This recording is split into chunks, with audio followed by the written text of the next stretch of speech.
My KTM exploded at just 115 hours. And honestly, I already knew it was going to happen.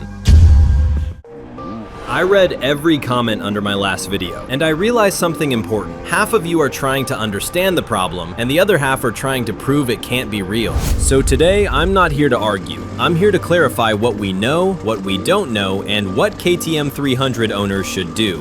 First, thank you to everyone who commented, even the harsh comments, because they show exactly why this topic matters. Some people said, great video, I had the same failure. Some people said, this is clickbait. Some said, rider error, 115 hours is too much. And others asked real technical questions like, is this heat related? Is it cylinder related? Is it 300 only or also 250? In this video, I'm going to address the main points one by one, calmly, honestly, with real world experience. This is not a hate video.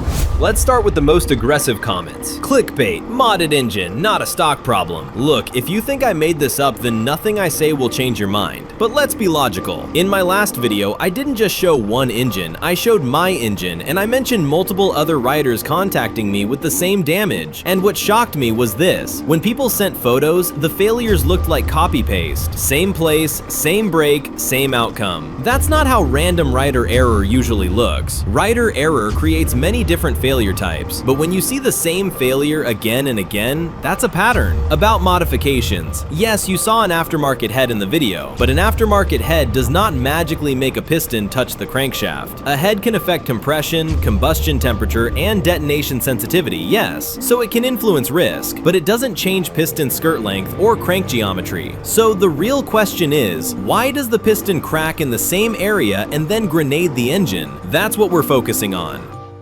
Now the biggest argument, 115 hours is past the recommended piston replacement interval. I agree with one thing, pistons are wear items, and if you race hard enduro, you should be strict about maintenance. But here's what many people misunderstand. A piston replacement interval is about performance and wear, compression loss, ring condition, skirt wear, clearance. It is not a permission slip for catastrophic failure. Let me explain it clearly. A worn piston usually gives warning signs, loss of power, more noise, more vibration, higher blow-by, maybe harder starting. But what we are discussing is not typical wear. We are discussing a very specific failure mode where the piston cracks low at the skirt area, near the connecting rod zone, then gets forced upward and stuck, and then the rod destroys the cylinder and sometimes the cases. That is not normal you ran it too long wear. Even if you run a piston long, the expected risk is increased wear or seizure, not a piston exploding in the same exact way across different bikes. Now, could long hours increase the chance? Yes, wear reduces margin, heat reduces margin, high RPM reduces margin. But the big question remains, why are some bikes doing 300 to 500 plus hours and others explode early at 10, 50, 100 hours? That difference matters.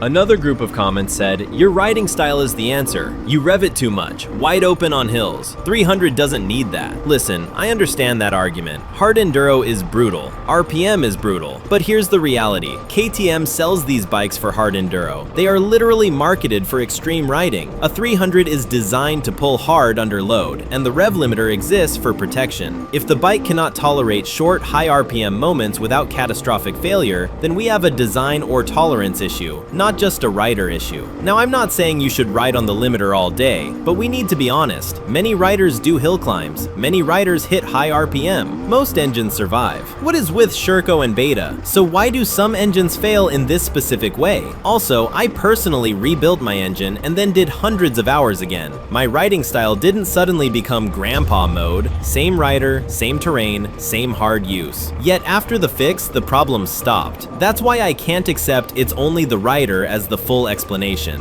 After I repaired the engine, I did another 500 hours with the same riding style and the bike had no problems.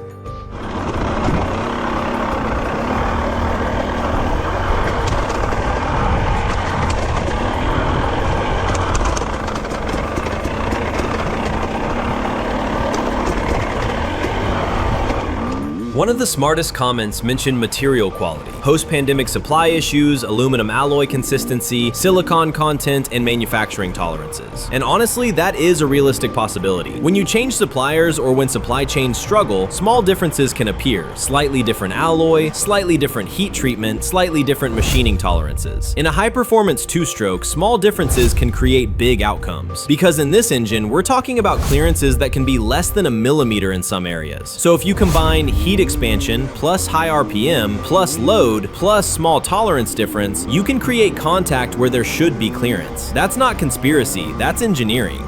Let's simplify the theory so everyone understands. At very high RPM, under load, the piston is moving extremely fast. It expands with heat. The whole system is hot. The crank is rotating at high speed. If the piston skirt is slightly too long, or the clearance is slightly too tight, the piston can contact the crank area for a split second. That contact is enough to crack the piston skirt. Then, because the engine is still spinning, the connecting rod forces the piston upward. The piston gets stuck near the top. The crank continues rotating, and now the rod has nowhere to go, so it starts destroying the cylinder and cases. This is why the damage is huge. This is why it looks like a grenade. And this is why many failures look identical. Now, some people ask, if that's the problem, what does the cylinder have to do with it? The cylinder matters because it affects heat behavior and piston-to-wall clearance behavior. Different cylinder materials, coatings, wall thickness, and heat transfer can change piston expansion and temperature. So even if the piston is the main actor, the cylinder can influence the condition. In the comments, I saw people debating Kymco versus Elco. Here's what I can say from experience and from messages I received. Some riders replaced engines or parts and experienced the same failure again. Others rebuilt with different cylinder setups and never saw it again. My own story. After my failure around 115 hours, I rebuilt the engine, and then I rode roughly 500 more hours on an Elco cylinder with no issues. Same premix oil, same transmission oil, same riding style. I even tried different pistons, OEM and Vertex. That strongly suggests the oil wasn't the cause. It also suggests this isn't just random bad luck. Does it prove Kymco is always the problem? No, I can't prove that for every bike. But it is a very strong clue that a supplier change or tolerance difference may be involved.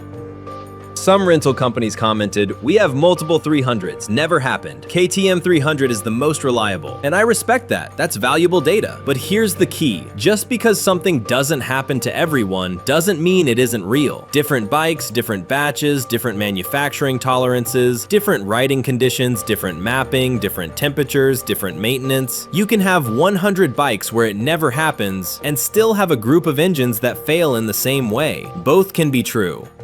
A lot of you asked, is this only the 300? What about the 250? Most of the reports I personally saw are about the 300. That doesn't guarantee the 250 is immune, but the 300 runs different loads and torque, and many owners ride the 300 differently, lugging, then sudden high RPM, big hill climbs, heavy load. So if you own a 250, I would still be careful, but statistically, the conversation is mostly around 300.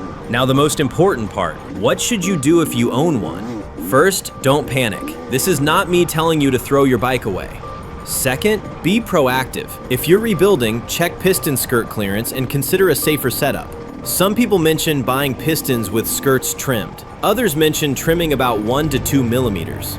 I'm not telling everyone to start grinding pistons at home without knowledge, but the idea is clear. Create safe clearance so contact cannot happen. Third, pay attention to heat. If the bike is running hot, lean mapping, or you ride long, high-load climbs, keep your cooling system perfect, jetting/mapping correct, and don't ignore warning signs.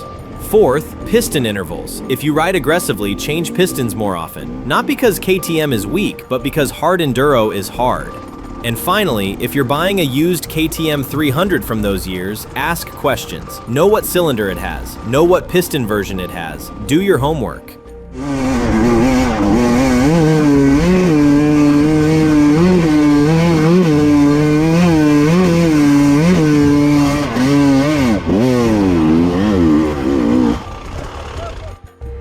My My goal is simple: help riders avoid expensive engine failures and help people understand what's really happening. You don't have to hate KTM. You don't have to switch brands, but you also shouldn't ignore repeated failures. If you had this problem, write your model year, hours, and setup in the comments. The more real data allows us to understand the pattern, because this is not about brand loyalty, it's about mechanical reality. Before I end this video, I want to thank everyone who took the time to comment, whether you agreed with me or not. Some of you shared your own experiences, some of you asked smart technical questions, and some of you challenged my conclusions. And that's exactly how it should be. This channel is not about hating brands or creating drama. It's about real riding, real engines, and real problems that riders face. If this discussion helps even one rider avoid a destroyed engine, then these conversations are worth having. So thank you for watching, thank you for commenting, and thank you for keeping the discussion alive. If you have experience with KTM 300 engines, good or bad, share it in the comments. Real information helps everyone. Ride safe, take care of your bikes, and I'll see you in the next one.